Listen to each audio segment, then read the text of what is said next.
can you hear me? Is the connection good? Very good.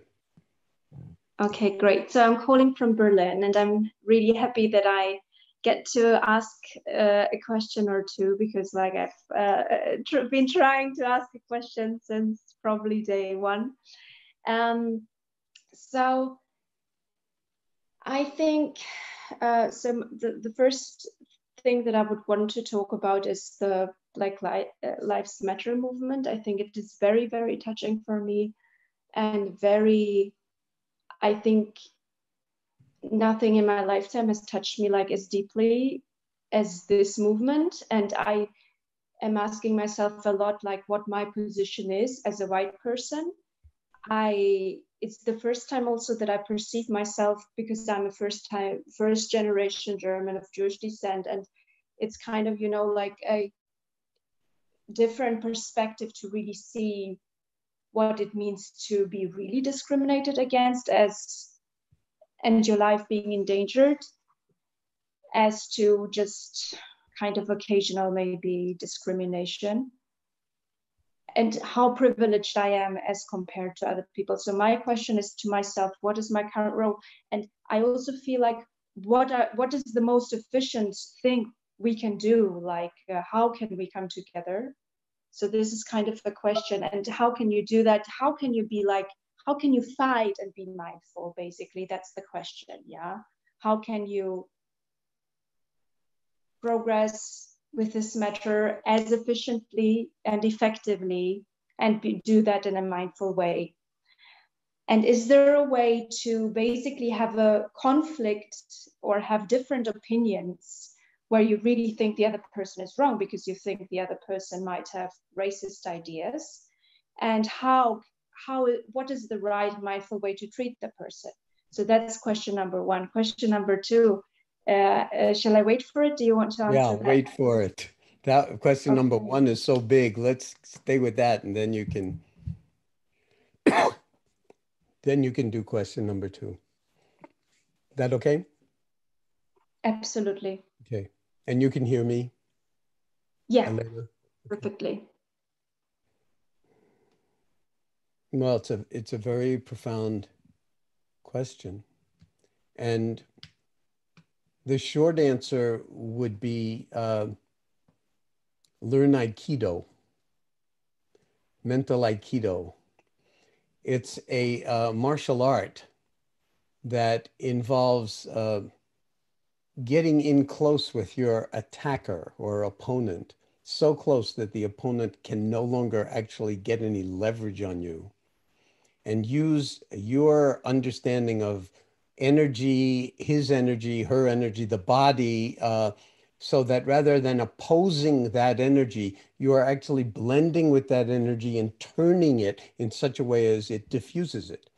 Now, I'm not talking about going out there and fighting in the street that way, but I'm saying, metaphorically speaking, that's a very beautiful way of not othering. Racism is a profound othering and dehumanizing of people. But, we don't want to do more othering to get rid of this fundamental othering.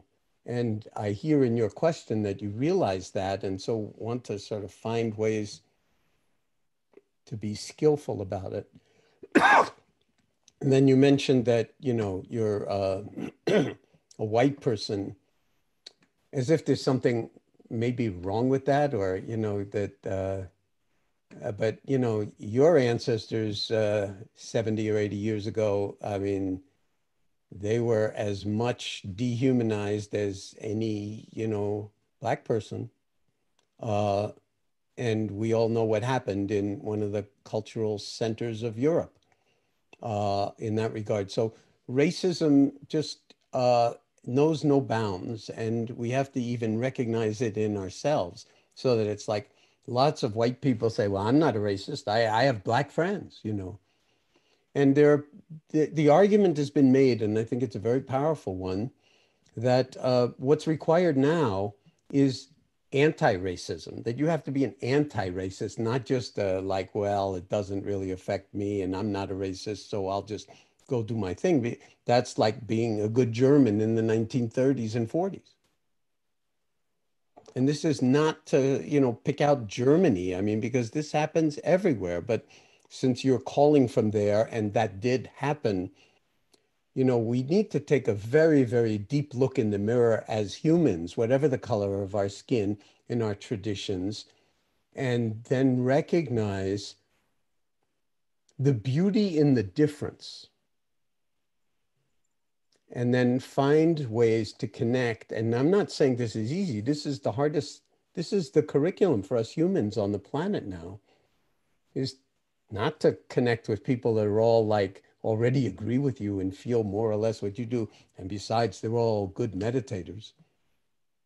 But to actually put yourself in uncomfortable positions with people. And often this happens in families, because it's not like you have to look far for this. This can happen, among aunts and uncles and brothers and sisters and mothers and parents and children.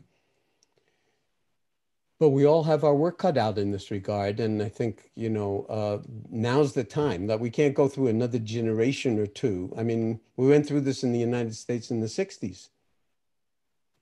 And now we're going through it again, and hopefully it will really carry us. And the kind of re-understanding of what it means to care for each other as humans and not dehumanize and other them. And then how the laws were built to privilege the few white property owners at the expense of not just Black people or immigrants, but the poor.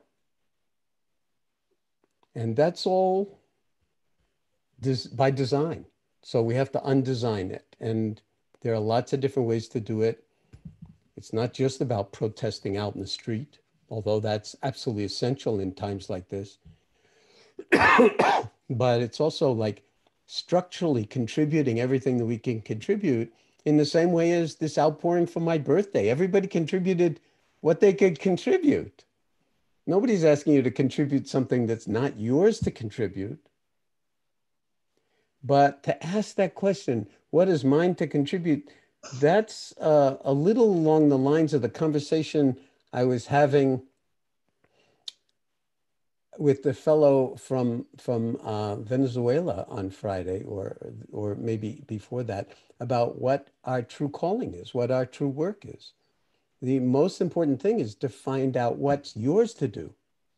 And that can come out of really a meditation practice. What is mine to do?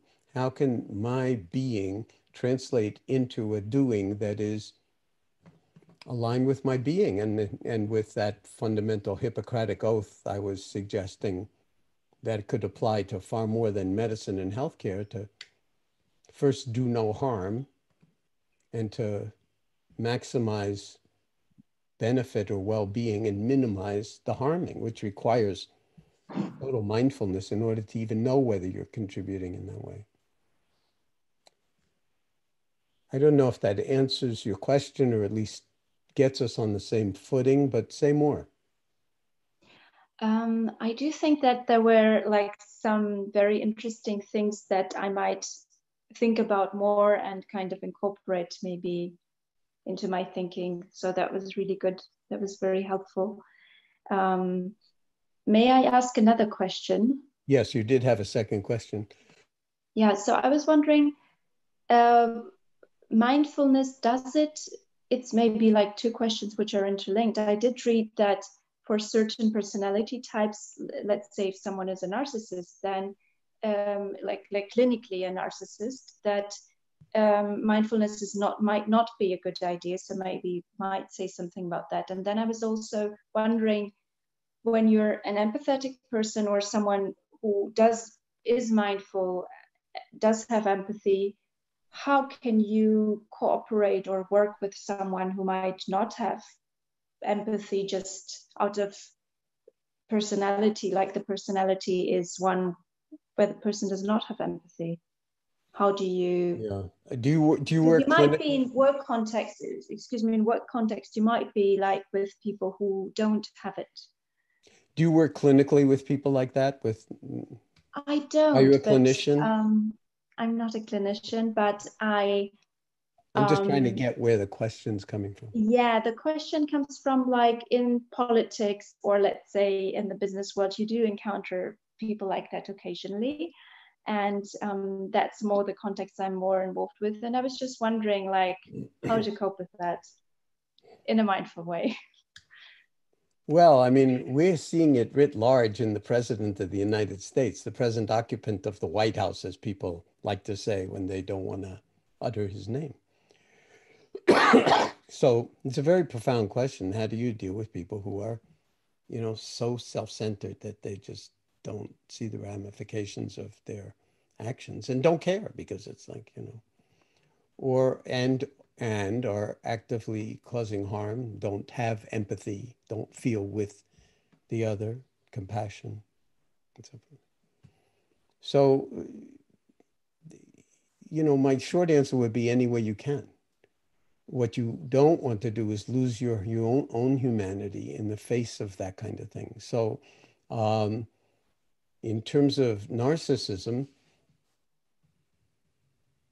I don't know. I haven't really thought this out, but I think a skillful teacher might be able to use the meditation practice to actually, you know, put a mirror in front of Narcissus and then be aware of all of the various elements of what's unfolding in a way that might liberate, rather than just uh, sort of reinforce those kinds of tendencies. Because it's all about self, but the essence of self, as we've been playing with for weeks now, is empty. So that's as true for a narcissist being human as anybody else. So maybe there's that possibility for realization. I just don't know. But another way you could approach it is, as best you can, stay away from narcissists. You may discover that that's really hard to do because everybody's kind of narcissistic in one way or another. So it's a matter of degree. And the same is true. The other piece of the question was about what was the other? It was narcissism and remind me. So like can they be mindful, or can they No, but the other people, not the narcissistic ones, but who were the others? cannot, yeah. So yeah, basically I think that was it. Yeah. Okay. Well, you know, Thank you. you should also ask yourself, I would suggest, if you don't mind my making this final sort of suggestion, why you're asking that question. And then listen very, very carefully for a whole series of responses that may arise in the mind. Why the particular interest in narcissism? You know, is it being projected out? You know, it's like, are we too quick to label other people as in that way? Uh, it's a hard one. I mean, it's a really wonderful question that you've asked. And with most questions, I'll say it again, the most fruitful responses to these questions are lying right next to where the question bubbles up in your own heart and mind and body. So I wish you a very good day over there in Berlin. And thanks for raising your hand. Thank you so much. Thank you for your wonderful answers.